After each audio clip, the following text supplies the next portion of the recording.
رحمة الله وبركاته أخواتي، كنتمنى إن شاء الله أنكم تكونوا بأحسن الأحوال وفي تمام الصحة والعافية. اليوم إن شاء الله جبت لكم واحد الحل.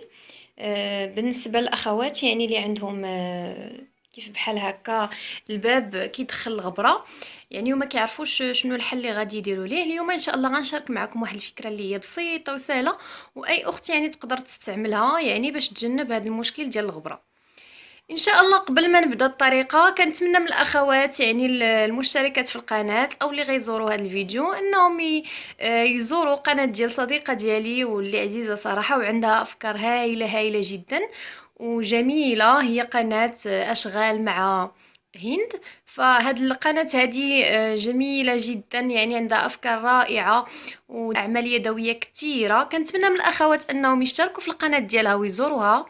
غنخلي لكم ان شاء الله الرابط ديال القناه ديالها تحت الفيديو في صندوق الوصف او مع التعليقات. كنتمنى ان شاء الله انكم تمشيو للقناه ديالها وتزوروها. ودابا ان شاء الله غنخليكم مع الطريقه يعني اللي غادي نستعمل باش نسد تحت الباب. كيف كتشوفوا ان عندي البلاصه ما بين الزليج والباب كبيره بزاف، كتدخل يعني واحد الكميه كبيره ديال الغبره. ان شاء الله غنشارك معكم الطريقه يعني اللي تقدر اي اخت تستعملها في الدار.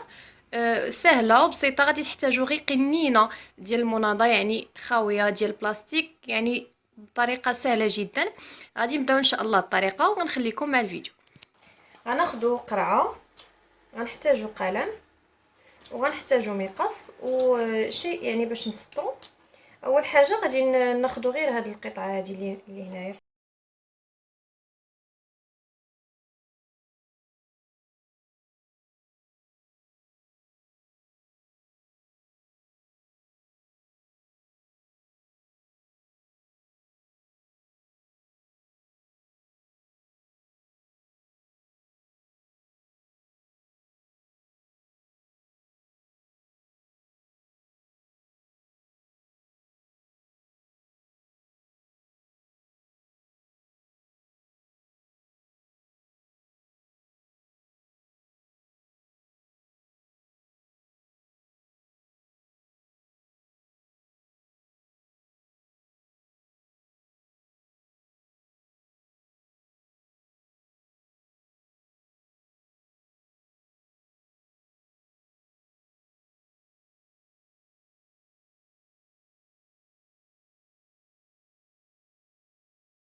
بعد ما قطعت هاد لي بوند بحال هاد الشكل هذا، غادي نلصقهم بهاد الطريقه.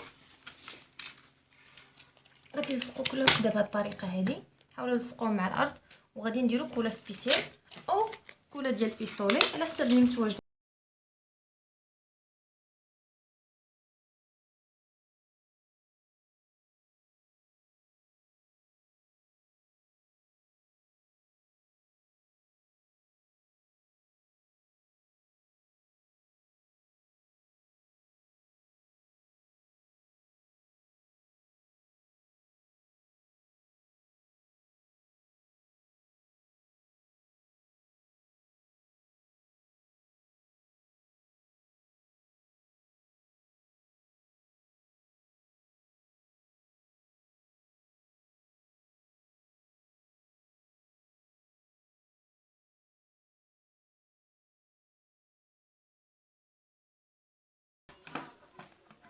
دابا بعد ما لصقت حتى لهنايا كيف ما كتشوفوا عندي هنايا يعني حتى هو ما مغطيش.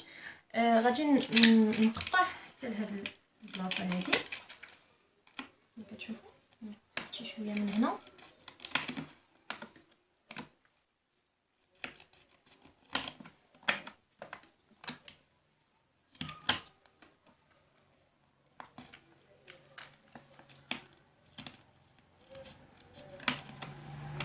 غادي نخلي هاد البلاصه هادي ما لاصقاش باش الا تفتح الباب وتسد يعني تسد لي حتى هاد البليصه هادي اللي يعني حتى هي ما مغطياش. كنتمنى ان شاء الله ان هاد الفكره هادي تكون نالت الاعجاب ديالكم، والى اللقاء في فيديو قادم ان شاء الله.